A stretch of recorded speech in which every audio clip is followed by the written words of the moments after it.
Students, स्वागत है आप सभी का आपके अपने YouTube channel that's economics with Gauri Singh. तो आज का जो हमारा टॉपिक है that is a human capital formation. जैसे कि आप सब जानते हैं कि मैं क्विक रिवीजन सीरीज लेके आई हूं आप सभी के लिए। इसके अंदर इससे पहले मैं 3 वीडियोस अपलोड कर चुकी हूं। आई होप आपको वो वीडियोस अच्छी लगी होंगी। आज current challenging facing by Indian economy कौन कौन से करंट चैलेंजेस फेस्ड कर रही है उसके रिगार्डिंग हम आज का टॉपिक करने वाले हैं। ये जो करंट चैलेंजेस हैं इसके अंदर हमारा human capital formation, rural development, environment and sustainable development और एम्प्लॉयमेंट, ये चैप्टर्स आ जाते हैं और इनकी वेटेज है 22 मार्क्स की। मतलब कि ये सारे चैप्टर्स करने से हमारे 22 मार्क्स जो हैं वो पक्के हो जाएंगे। तो बिना टाइम को वेस्ट किए हुए स्टार्ट करते हैं अपनी क्विक रिवीजन सीरीज। आज का हमारा टॉपिक रहने वाला है that is a human capital formation. Human capital formation है क्या? सबसे पहले हमें ह्यूमन कैपिटल का मतलब पता होना चाहिए। ह्यूमन कैपिटल का मतलब होता है किसी की स्किल या किसी की एक्सपर्टाइज। मतलब कि हमारे देश में कितनी स्किल है, कितना एक्सपर्टाइज है, that is a human capital. अब है हमारे पास concept that is a human capital formation. Human capital and human capital formation are different concepts. Human capital formation का मतलब है एक ऐसा प्रोसेस जिसमें हमारी एग्जिस्टिंग जो स्टॉक है कैपिटल का, जो हमारी एग्जिस्टिंग स्किल है, हमारी एग्जिस्टिंग जो एक्सपर्टाइज है, उसमें जो एडिशन किया जाता है that is called as a human capital formation. Next है हमारे पास कि इस ह्यूमन कैपिटल को फॉर्म करने के लिए हमारे पास कौन कौन से सोर्सेज हैं, कैसे हम हमारे देश में ह्यूमन कैपिटल को फॉर्म कर सकते हैं। तो उसका सबसे पहला जो सोर्स है that is a expenditure on education. हम सब जैसे कि जानते हैं कि एजुकेशन से हमारी स्किल, हमारी एफिशिएंसी जो है वो बढ़ जाती है। एजुकेशन हेल्प करती है हमें प्रॉफिट जनरेट करने में। इंडिविजुअल लोग जो होते हैं वो एजुकेशन में इन्वेस्ट करते हैं ताकि उनकी स्किल और एफिशिएंसी जो है वो बढ़ाई जा सके। तो ये एक, क्योंकि जितनी हमारे बीच में स्किल होगी, जितना एक्सपर्टाइज बढ़ेगा, उतनी ही हमारी अर्निंग्स भी बढ़ेंगी, हमारे प्रॉफिट्स भी बढ़ेंगे। तो ह्यूमन कैपिटल फॉर्मेशन का सबसे पहला सोर्स क्या है? Expenditure on education. नेक्स्ट है एक्सपेंडिचर ऑन हेल्थ। जैसे कि हम सभी जानते हैं a sound mind lives in a sound body. तो हेल्थ की कितनी ज्यादा इंपॉर्टेंस है, क्योंकि हमारी फिजिकल और हमारी जो मेंटल हेल्थ है ये सीधा ही इन हमारी एबिलिटी को और हमारी स्किल को अफेक्ट करती है। जैसे कि हम बोल सकते हैं कि जो एक हेल्दी बंदा है वो ज्यादा बेटर तरीके से काम कर सकता है as compared to a sick person. Healthy person adds more to the GDP of a nation than a sick person. क्योंकि देखो, अगर हेल्दी बंदा है वो डेली काम पे जाएगा, वो छुट्टी भी नहीं लेगा, उसकी प्रोडक्टिविटी भी अच्छी होगी, एफिशिएंट भी वो ज्यादा रहेगा काम करने में as compared to a sick person. और वो अगर अच्छे ढंग से काम करेगा तो ऑब्वियस है कि आउटपुट बढ़ेगा तो देश की जीडीपी भी बढ़ेगी। नेक्स्ट है हमारे pass on the job training. जब भी कोई बंदा कोई जॉब कर रहा होता है तो उसको उसकी ही जॉब के रिगार्डिंग ट्रेनिंग दी जाती है ताकि उसकी स्किल और एफिशिएंसी को बढ़ाया जा सके। जब भी ट्रेनिंग के ऊपर खर्चा किया जाता है तो ये सोचकर किया जाता है क्योंकि इससे जो ह्यूमन कैपिटल है वो ज्यादा से ज्यादा फॉर्म होगी, अर्निंग बढ़ेगी कॉस्ट से ज्यादा। मतलब कि ट्रेनिंग देने के ऊपर जो खर्चा होगा उससे ज्यादा कहीं उनकी इनकम बढ़ेगी जब उनकी स्किल एनहांस हो जाएगी। तो ये जो ऑन द जॉब ट्रेनिंग होती है ये कई तरीकों से दी जाती है। जैसे कि कभी कभी तो कुछ कंपनीज जैसे होती हैं वो अपनी ही कंपनी के स्किल्ड लेबर से ट्रेनिंग दिलवाते हैं, अपनी कंपनी के वो एम्प्लॉयज जो अभी नए नए हैं, या फिर कभी कभी उनको ऑफ कैंपस ट्रेनिंग भी दिलवाई जाती है। और ये सिर्फ कंपनीज में नहीं देखा जाता, आजकल हम देखते हैं कि टीचर्स की वर्कशॉप्स लगती हैं, डॉक्टर्स की ट्रेनिंग्स लगती हैं, इंजीनियर्स की ट्रेनिंग्स लगती हैं। मतलब कि हर वो बंदा जो किसी ना किसी जॉब में है उसको उसकी स्किल को एनहांस करने के लिए, बढ़ाने के लिए ट्रेनिंग्स जो है वो दी जाती हैं। क्योंकि जितनी स्किल बढ़ेगी, जितना एक्सपर्टाइज बढ़ेगा, उतनी ही इनकम भी बढ़ेगी। नेक्स्ट सोर्स होता है एक्सपेंडिचर ऑन माइग्रेशन। लोग एक जगह से दूसरी जगह पर मूव करते हैं जॉब ढूंढने के लिए, जहां पर वो अपने स्किल को एफिशिएंट ढंग से यूज कर पाए। क्योंकि कभी कभी क्या होता है कि हमारे में स्किल ज्यादा होती है लेकिन हम अपने स्किल के हिसाब से काम नहीं कर रहे होते, क्योंकि वहां पे हमें एक अच्छी जॉब अपॉर्चुनिटी नहीं मिलती।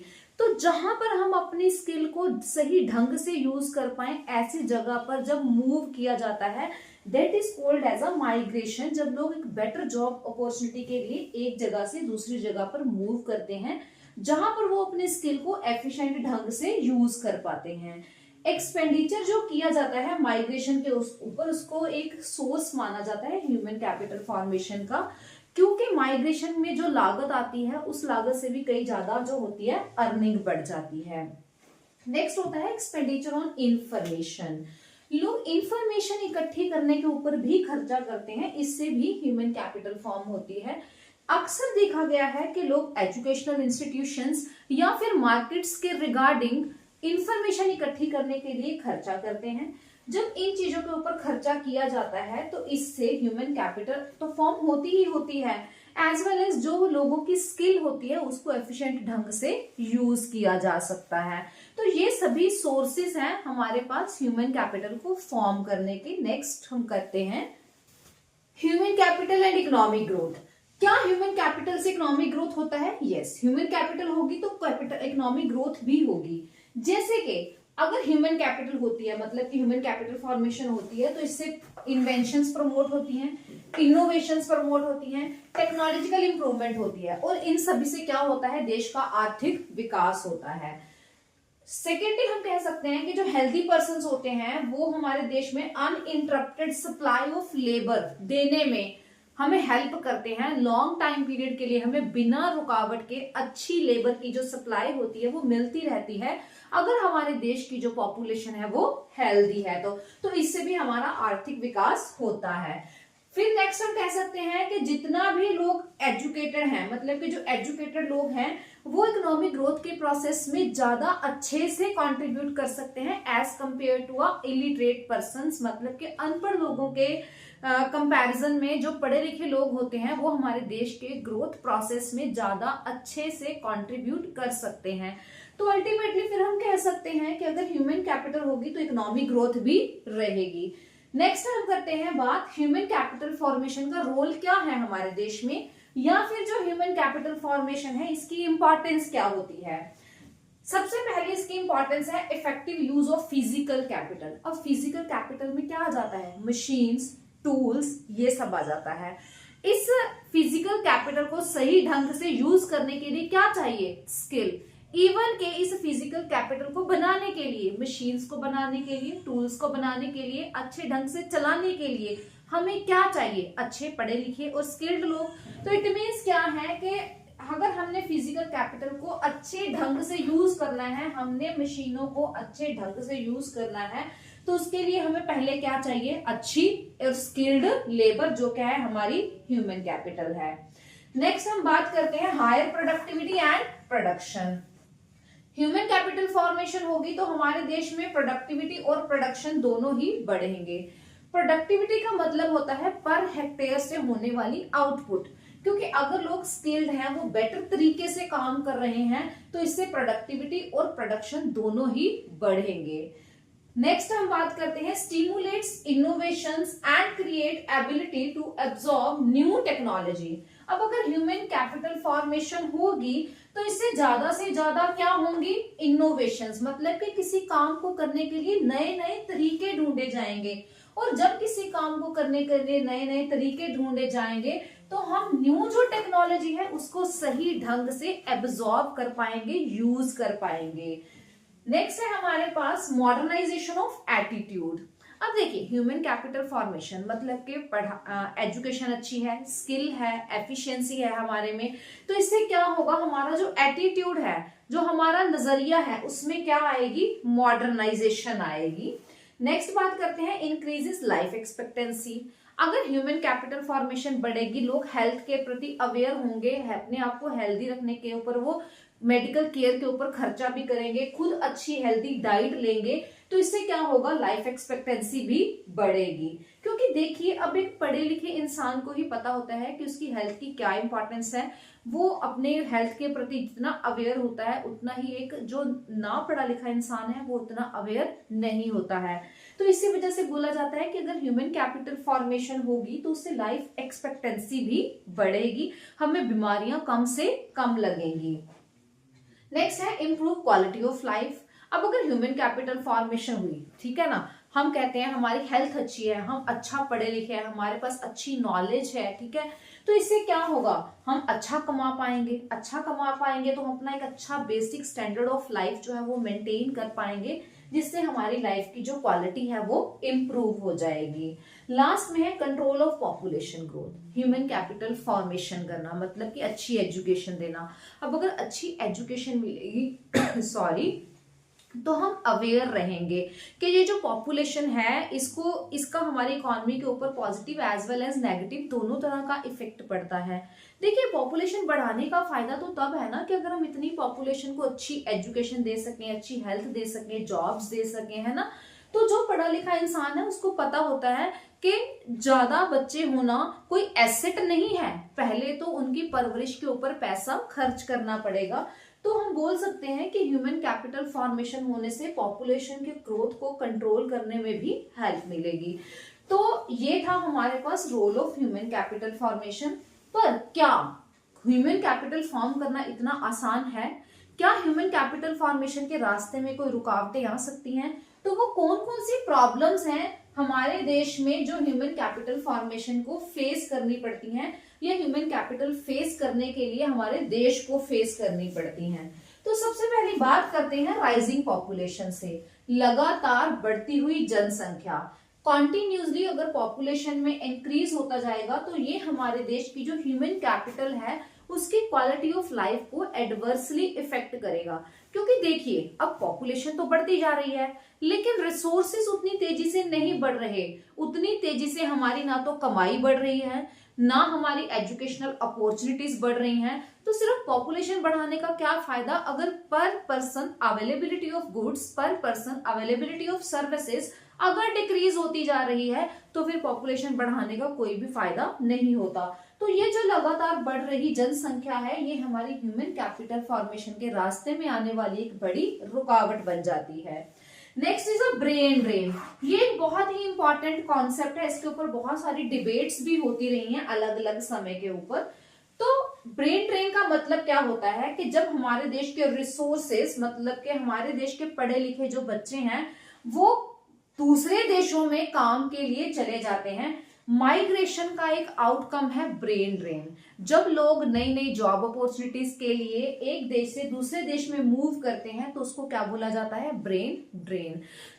बच्चे अच्छी एजुकेशन हमारे भारत में लेते हैं, डॉक्टर्स हमारे भारत में बनते हैं, इंजीनियर्स हमारे भारत में बनते हैं, पढ़ते यहाँ पे हैं, लेकिन जॉब करना कहाँ पसंद करते हैं?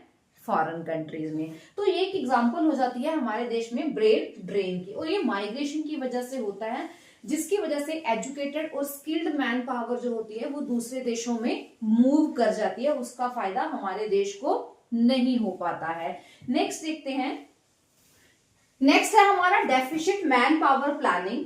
अब हमारे देश में क्या है कि जैसी स्किल वाली लेबर हमारे देश में चाहिए डिफरेंट कैटेगरीज ऑफ वर्क को करने के लिए, उसके डिमांड और सप्लाई में अक्सर ही इम्बैलेंस रहता है। या तो डिमांड ज्यादा है या फिर कहीं कहीं किसी लेबर की सप्लाई ज्यादा है, मतलब कि मिसमैच रहता है हमेशा स्किल की रिक्वायरमेंट में और अवेलेबिलिटी ऑफ लेबर में। अब इसके पीछे कसूर किस चीज का है?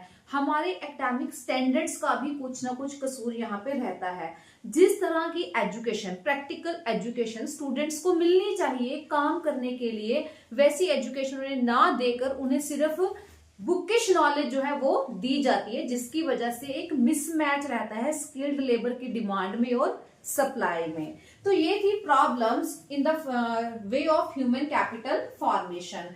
अब हमने ऊपर एक टर्म पढ़ी थी फिजिकल कैपिटल। ह्यूमन कैपिटल और फिजिकल कैपिटल का अब हम डिफरेंस देखेंगे कि क्या होता है। सबसे पहले बात करते हैं ह्यूमन कैपिटल की। ह्यूमन कैपिटल का मतलब क्या है? स्किल एंड एक्सपर्टाइज जो कि हमारे देश में ओवर द टाइम देखी जाती है कि हमारे देश में कितनी स्किल है या कितना एक्सपर्टाइज है। जबकि फिजिकल कैपिटल क्या होती है, प्रोड्यूस्ड मीन्स ऑफ प्रोडक्शन, जैसे कि मशीनें, टूल्स, इन चीजों की प्रोडक्शन जो होती है that is a physical capital. Skill और एक्सपर्टाइज क्या है, ह्यूमन कैपिटल। अब ह्यूमन कैपिटल क्या है, इंटेंजिबल है, इसको देखा नहीं जा सकता। क्या हम किसी की स्किल को देख सकते हैं, क्या हम किसी की एक्सपर्टाइज को देख सकते हैं, जी नहीं। अब अगर ये इनटेंजिबल है तो हम इसको मार्केट में सेल भी नहीं कर सकते किसी कमोडिटी की तरह। जबकि जो फिजिकल कैपिटल होती है दैट इज अ टेंजिबल, तो इसको बाजार में कमोडिटी की तरह बेचा या खरीदा जा सकता है। ह्यूमन कैपिटल जो है ये इनसेपरेबल होती है फ्रॉम इट्स ऑनर। अब मैं आपको यहाँ पे एक एग्जांपल देती हूँ। मान लीजिए आप कहीं भी पढ़ते हो, आपको कोई टीचर है जिसका आपको बहुत अच्छे से समझ आता है। क्या ये पॉसिबल है कि एक दिन टीचर स्कूल ना आए और आप जाकर सिर्फ एक टीचर के पढ़ाने के ढंग को स्कूल में ले आओ, उनकी स्किल को स्कूल में ले आओ कि टीचर तो चलो नहीं आ रहा, आज हम सिर्फ उनकी स्किल को ले आते हैं स्कूल में, उनके पढ़ाने के ढंग को ले आते हैं स्कूल में? No, it is not possible. मतलब कि जो ह्यूमन कैपिटल है that is a inseparable from its owner, इसको इसके ऑनर से अलग नहीं किया जा सकता। जबकि जो फिजिकल कैपिटल होती है that is separable from its owner, इसको इसके ऑनर से अलग किया जा सकता है। मान लीजिए राम एंड सन्स के पास कोई मशीन है और उन्होंने सेल करनी है और मुझे खरीदनी है, तो मैंने खरीद ली उनसे जाके, तो मैंने उनके ऑनर से उसको क्या कर दिया, सेपरेट कर दिया। तो this is the basic difference between a human capital and a physical capital. Next हम बात करते हैं need for government intervention in education and health. Education और हेल्थ सेक्टर में सरकार की इंटरवेंशन क्यों जरूरी है? सबसे पहले है कि इसमें ह्यूज इन्वेस्टमेंट की जरूरत होती है। एजुकेशन और हेल्थ ऐसे दो सेक्टर्स हैं जहां पे एक बड़ी अमाउंट में इन्वेस्टमेंट तो चाहिए ही चाहिए, और वो जो इन्वेस्टमेंट है वो सेल्फलेस होनी चाहिए। तो इतनी बड़ी इन्वेस्टमेंट जो होती है वो स्मॉल इन्वेस्टर्स नहीं कर पाते हैं, इसी वजह से इस सेक्टर में हमारी सरकार को आगे आना पड़ता है। Next, high market price. अब एजुकेशन और हेल्थ दो ऐसे सेक्टर्स हैं जिनको एस्टेब्लिश करने की फिक्स्ड कॉस्ट बहुत ज्यादा होती है। अब इनकी लागत ज्यादा होने की वजह से इनके जो प्राइसेस होते हैं वो भी ज्यादा होते हैं। हाई प्राइसेस की वजह से ये जो सर्विसेज होती है, फिर ये हमारी सोसाइटी के जो पुअर लोग होते हैं, डिप्राइव्ड लोग होते हैं, उनकी अप्रोच से ये सर्विसेज बाहर हो जाती हैं। तो फिर इसी वजह से जरूरत हो जाती है, जरूरी हो जाता है कि सरकार जो है इसमें इंटरफेयर करे और ये जो नेसेसरी सर्विसेज हैं उनको कम रेट्स के ऊपर ये लोगों को प्रोवाइड करवाए। नेक्स्ट है स्टैंडर्डाइजेशन ऑफ सर्विसेज। अब ये जो इंडिविजुअल कंज्यूमर्स होते हैं they are not aware about the cost and quality of the services provided by the private producers. अच्छी एजुकेशन की क्वालिटी, उसकी कॉस्ट क्या है, क्वालिटी क्या है, हेल्थ फैसिलिटीज जो है उनकी लागत क्या है, कहाँ से अच्छी क्वालिटी की हेल्थ सर्विसेज मिलेंगी, इनके प्रति जो हमारे इंडिविजुअल कंज्यूमर्स होते हैं वो इतने अवेयर नहीं होते हैं। तो फिर जरूरत होती है कि गवर्नमेंट इंटरफेयर करे इन सब चीजों में। Next is a constitutional right. सरकार को क्यों इंटरफेयर करना चाहिए? इसका एक कारण ये भी है कि एक बेसिक एजुकेशन और एक बेसिक जो हेल्थ है वो हर एक नागरिक का एक कॉन्स्टिट्यूशनल राइट माना गया है। तो इसी वजह से जरूरत है कि सरकार ये सर्विसेज जो है ये लोगों को फ्री ऑफ कॉस्ट प्रोवाइड करवाए। तो इन सभी कारणों की वजह से जरूरी हो जाता है कि जो गवर्नमेंट है वो हेल्थ और एजुकेशन सर्विसेज में इंटरफेयर करे। अब कुछ रेगुलेटरी अथॉरिटीज बनाई गई हैं जो कि एजुकेशन और हेल्थ को इम्प्रूव करने में मदद करती हैं। तो सबसे पहले हम देखते हैं वो रेगुलेटरी अथॉरिटीज जो एजुकेशन सेक्टर में बनाई गई हैं। सबसे पहले है हमारे पास एनसीईआरटी। इसके बारे में तो आप सभी स्टूडेंट्स अवेयर ही होंगे।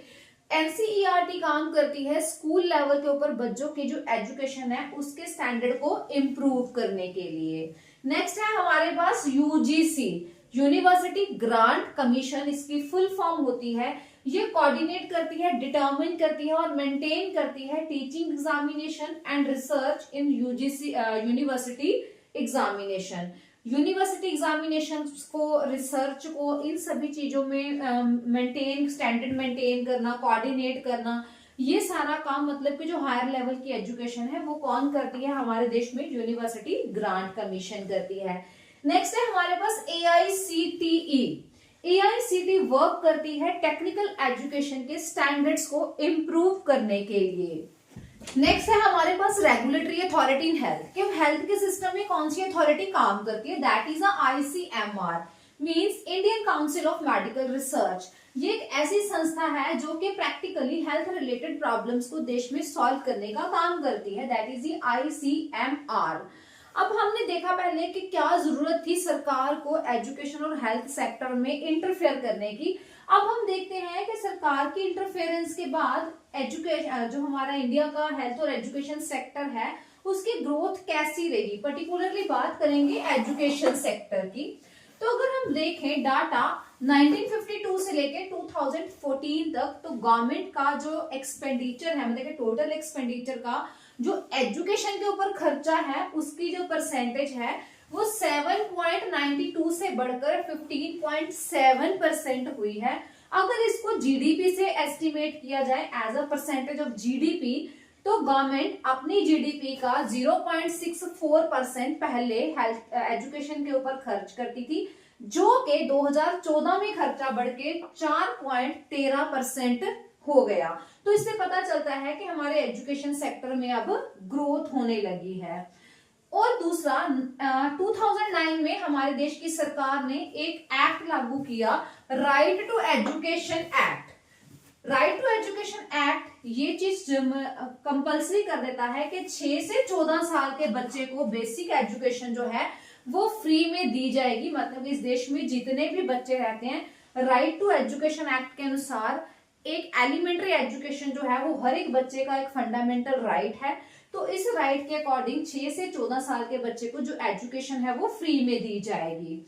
नेक्स्ट है government of India has also started levying a 2% education cess on all union taxes. जितने भी सरकार यूनियन टैक्स लगाती है उनके ऊपर 2% का एजुकेशन सेस लगाया जाएगा। और ये एजुकेशन सेस से जितना भी पैसा आएगा, सरकार ने ये निर्धारित किया कि ये एलिमेंट्री एजुकेशन की ग्रोथ पे खर्च किया जाएगा। इसके अलावा हमारी गवर्नमेंट ने कुछ कमेटीज भी बनाई हैं, उनके बारे में डिस्कस करते हैं। कमेटीज में पहली कमेटी जो बनाएगी that is the education commission 1964। इस कमेटी ने रेकमेंड किया कि गवर्नमेंट को एटलीस्ट अपनी जीडीपी का 6% जो है वो देश में एजुकेशन के ऊपर या एजुकेशनल अचीवमेंट्स के ऊपर खर्च करना पड़ेगा। तो ये वाली जो कमेटी की रिकमेंडेशंस हैं, आप देखिए कि प्रीवियस ईयर जो पेपर्स हैं या सैंपल पेपर्स हैं, उनमें इनकी रिकमेंडेशंस के ऊपर भी क्वेश्चन जो है वो आया हुआ है। सेकंड है तपस मजूमदार कमेटी बनाएगी, ये 1998 में बनाएगी। इस कमेटी ने एस्टिमेटेड एक्सपेंडिचर बताया कि 1.37 लाख करोड़ जो खर्चा है वो 10 सालों में, कौन से 10 सालों में, 1998-99 से लेकर 2006-07 तक ये एक्सपेंडिचर जो है एस्टिमेटेड एक्सपेंडिचर किया जाएगा, ताकि भारत में रहने वाला हर वो बच्चा जिसकी उम्र 6 से 14 साल की है उसको स्कूल एजुकेशन जो है वो प्रोवाइड करवाई जाए। इसके बाद एक और बना हमारे देश में act, that is a right to education act 2009, जिसके बारे में भी हम थोड़ा सा पहले भी डिस्कस कर चुके हैं। ये जो एक्ट था, ये हमारे देश की जो गवर्नमेंट है उसने ये लागू किया कि हमारे देश में रहने वाला हर वो बच्चा जो 6 से 14 साल की उम्र का है, बेसिक एजुकेशन उसका एक फंडामेंटल राइट है, उसको मिलनी चाहिए। और ये एजुकेशन जो है उसको government free of cost provide करवाएगी। तो यहाँ पे हमारा ये टॉपिक जो है वो खत्म हो जाता है। आई होप आपको टॉपिक अच्छे से समझ आया होगा। आपको टॉपिक अच्छे से समझ आया है, वीडियो अच्छी लग रही है, तो वीडियो को लाइक करना और चैनल को सब्सक्राइब करना बिल्कुल मत भूलिए।